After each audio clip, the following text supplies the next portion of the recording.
Oke, saya dikemat di South Melbourne Market, masih bersama saya Agus Eko Madyo, arsitek pasar, dan saya akan menuju ke pasar. Dan hipotesis yang saya buat adalah there is no zoning. Ini kayak semua masuk ke situ acak-acakan, tapi itulah pasar yang ya kita lihat aja nanti ya. Oke. Ini ya pintu gerbangnya itu ya, di situ. Oke, nah ini kita masuk ke dalam. Ya, tetap di gerbang-gerbang ada tempat nongkrong, kafe. Ya. Di dalam-dalam juga itu ada food hall, masih ada.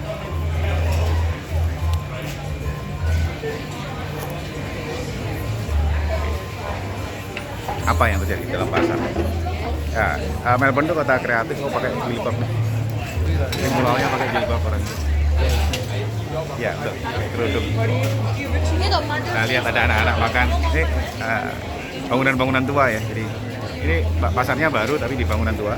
Tuh ada yang dia jualnya macam-macam, coba ya. Kita lihat ya. Oh, ada komputer, ada baju nyampur semua. Masih ada itu ada snack. Ini mulai bisa beli. Saya tadi beli yang khas Australia ya, jadi oleh-oleh. Masih ada sayur di sini karena dekat ya dengan saya. Jadi satu sisi special arrangement ya. Special arrangement. Kita lihat, oke. Ya, itu lihat sayur tapi di sananya toko lampu. Toko lampu, ya sebelahnya sayur. Kok bisa? Ya pasar gini. Tapi ada special engineering kenapa sayur tadi dekat sayur di depan ya. Yang jadi justru ya divide not by interior tapi by exterior. Ya, interiornya sih apa aja masuk. Nah itu kayak di sana kayak yang kering-kering ya, agak sedikit kering, ada suasana. Tidak kaku ya, zoningnya tidak kaku tapi ada arrangement. Salah satu teman saya pengelola pasar, zoning itu adalah untuk fairness karena memang pengunjung itu sering pedagang tuh mengakali harga. Jadi kalau di Australia saya berapa kali cheat itu tidak banyak di sini ya karena industri ya semua sangat terukur. Nah jadi fairness dalam ke pasar itu udah muncul ya karena udah teruji dari beberapa tahun ya, berapa tahun untuk trust ya. Kalau di kita yang negara yang mungkin masih berekonominya belum bagus, ya pedagang menempatkan kios-kios di tempat itu mengakali harga, ya. Nah itu biasanya ketika pasar itu belum banyak pelanggannya, jadi take opportunity. Tapi ketika pasar itu sudah punya banyak pelanggan, pedagang nggak akan berani, nggak akan berani dengan pedagang. Ya lihat tuh ada buah di situnya, the best toys, cafe. Oh, sorry. Lihat ya, ini tanaman, ini tuh, kok bisa? Nah itu kafe, nah kok bisa? Ya, kenapa lagi? Oh, baju-baju campur semua. Wah, ya, saya pikir fairness lebih value untuk fairness lebih banyak bisa. Ya sedikit tadi saya naik di sini yang parkir tadi ya. Nah, the village market Moses, tanaman, aneh ya? Ya, mau nggak mau sekarang arsitektur harus diangkat ke arah value rather than physical form.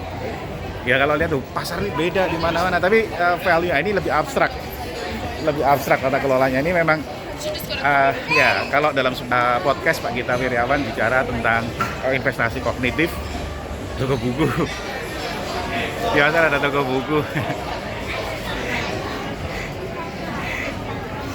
Nah ini di depan itu adalah ini yang di Queen Victoria juga ya, yang hotdog yang legendary. Ya.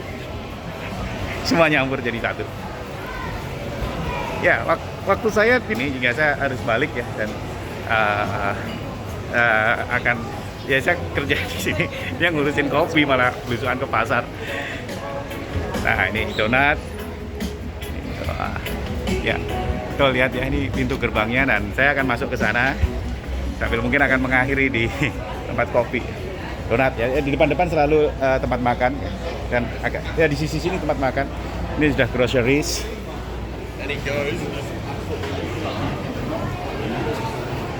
Ya tempat baju. Aneh. Ya fairness sebetulnya ya. Kenapa harus ada zoning? Itu kadang-kadang Ya saya ada di dalam SNI Pasar Rakyat dan saya jadi ketua ini. Ini tentu sulit karena tidak mungkin mengubah mindset birokrat dalam waktu singkat. Sementara mereka harus bertanggung jawab dari pekerjaannya. Tetapi sebetulnya ya evolusi ya. Jadi SNI sendiri evolusi jadi lebih mudah. Common word sedang dibangun, becoming common word. Kalau saya melakukan interpretasi biasanya wajah saya yang muncul ya. Jadi di Indonesia tata kelola pasarnya masih sangat konkret, belum abstrak sehingga kurang lentur. Stationery, baju tadi ya ini. Virtual teman saya udah menelpon, udah menunggu di kafe. Saya hanya bisa beli beberapa barang. Bukan tas ya, tas saya nggak bisa ngangkut buah. Lihat nih buah-buahan, ya ini mendekati area buah-buahan yang di depan.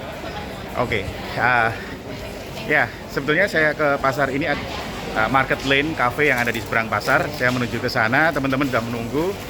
Tapi saya masih belum akhiri karena masih ada suasana pasar yang bisa dicerap ya, lihat orang nongkrong. Ya, di end, mungkin ini adalah akhir dari penjelas South Melbourne Market, ya public market ya, South Melbourne. Karena saya harus bekerja di warung kopi. Jadi ya sambil jalan saya akhiri tayangan ini. Saya Agus Eko Madjo, arsitek pasar. Kita ngopi dulu di seberang. Saya akhiri liputan saya di South Melbourne Market. Ciao.